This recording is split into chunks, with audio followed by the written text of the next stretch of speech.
Sorry about that, folks. On the last video, my mic fell off and I couldn't plug it back. It wouldn't work for some reason, and then I got a call, so I had to answer that. But I'm just gonna finish up the analysis for this trade on Blast that I'm taking over the funded account and the evaluation account.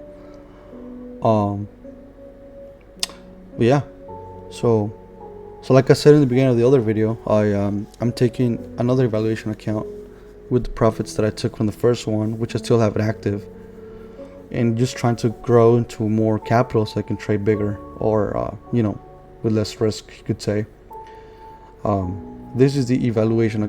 This is the funded account, as you can see right here, funded, which we have a live trade, and this is the other evaluation account. This one I breached. I try to be aggressive with it, pull like 40k position trades on ETH and with 5x. I think BTC or ETH. I'm not sure, but I blew it. In this one, I'm being a little more thoughtful, considering we have some interesting bottoms. But yeah, here's the evaluation account. Eval, we're about $2,700 up, with the balance of 100,500 because I already closed the trade, and our current running balance is 103,291, which would give us about 32% completion on the funded account if I were to close all of the positions right now, but I won't. So I have two trades here. I have a link trade and have a blast trade. And going back to the analysis here, we saw this triangle, we saw the support zone, we saw the amount of data back in this trade on the prior video. It's a new coin too. Fundamentally, I wouldn't really hold this token in a spot trade too long, because the circulating supply compared to the full supply it's about 25%, I think, and so you're gonna face dilution if they don't have a proper vesting schedule. So I am taking a trade on this spot wise, but I'm not gonna hold it like my other trades. My other cryptos, I've been holding them for months and it's fine, but this one is just gonna be a spot trade and a breakout trade, evaluation, funded, and spot. For the spot, I'm probably gonna aim a quick 3 cents, and I know that's not really a lot, but I don't really care about this trade. These are my moon trades. This is just like whatever trade. But back to the funded account and the evaluation. So we saw this structure here. I think this is the bottom. We have been at this bottom for such a long time. Let's go to market cipher. We already showed you the higher time frames, which look very bullish. Refer back to the other video if you want to see that towards the end. The 12 minute, we can see money flows coming up, RSS are coming up. We have anchor, trigger, and we kind of see something similar here. Although this is a lower low in the momentum wave, I suspect it's just gonna rip to the upside. RSS are low. Money flow has been bleeding to the upside. So this was low, but I feel like we're gonna start to rip higher soon. We should have an answer by the end of the month on this trade. The only bad side about holding this trade so long is the financing fees on Breakout, which can add up over time. So hopefully it doesn't take too long for this trade to play out.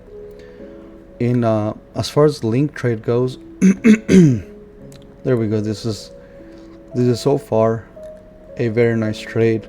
I got in at about $19 with the stop loss below this trend line and below this level. This could be a decent zone to take profits, honestly, just because of where we are, but the golden Fibonacci pocket is starting at the 26th line, and we have this, what it looks like to be a falling wedge forming for Chainlink. This trade I'm only taking on the evaluation account, and I can honestly see this maybe bull flagging here and then go up, and then I don't know if I would reject. I think it's gonna probably go somewhere here, struggle, and then up, or we can see this just come up here and then bull flag here and then up. But I think I'm okay with this trade just hitting about between 26 and $30. That's what I'm gonna consider closing this trade on the valuation account. Um, Depending on what market cipher tells me and what I want to hold, because the financing fees on this one is about $20 each day. Right now, if I were to take profit at $30, it would be about 5.7k. This is not bad. I need to do 10k on this evaluation to pass it. So if I were to close the link trade at about $30, that would be more than 50% of the goal. And with this blast trade, as long as he doesn't take me out and it goes up, these two trades could be what funds my account, my second account. um so yeah, we'll see how that goes, but honestly Chainlink's probably just gonna burst through it. I should have taken this trade on my funded too, but whatever. So I saw this when I saw this falling wedge.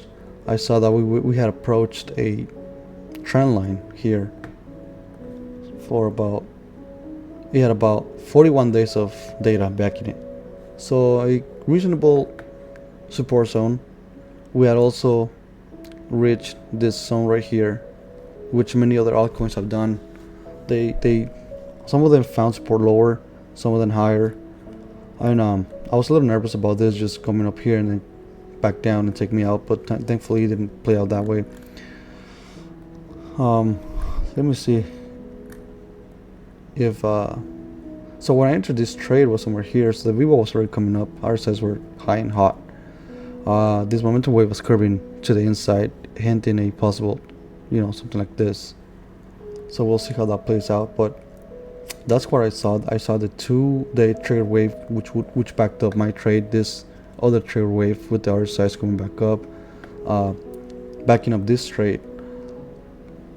As far as the medium time frames, the momentum waves were always under, or I guess you could say above the -60, because this would be below, so above the -60, indicating, bullish sentiment, because when you're in bullish territory, the waves on the upside tend to be more and higher, and on the downside tend to be lower, less and higher on the -60.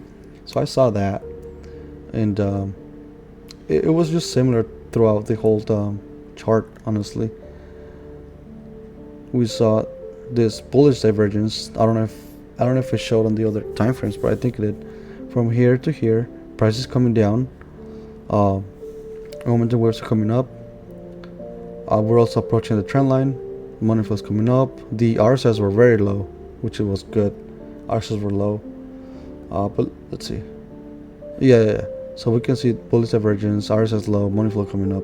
So yeah, it repeats that through the whole chart, and that's what you want with market cipher. You want confluence between multiple time frames, and you can also see the same pattern that we saw on the 2-hour for ETH. Anchor, trigger, money flow coming up. One deep momentum wave down.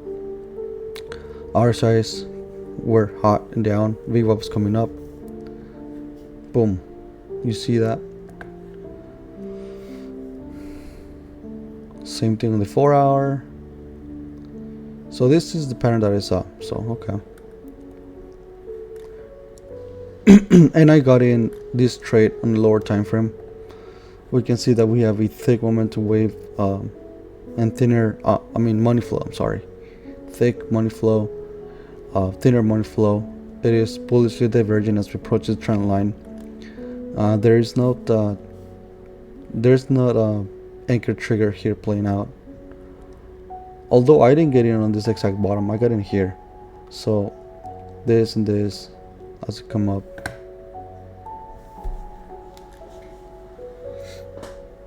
And on the 10-minute, we can see the anchor, trigger, momentum coming up, money flow coming up, VWAP coming up, RSIs are coming up, and so it was a good assumption. There was good probabilities of scoring a good trade. But yeah, So far, it's been a good January. Good trades. Oh, Bitcoin. What are you doing? Okay, I thought it did all-time high.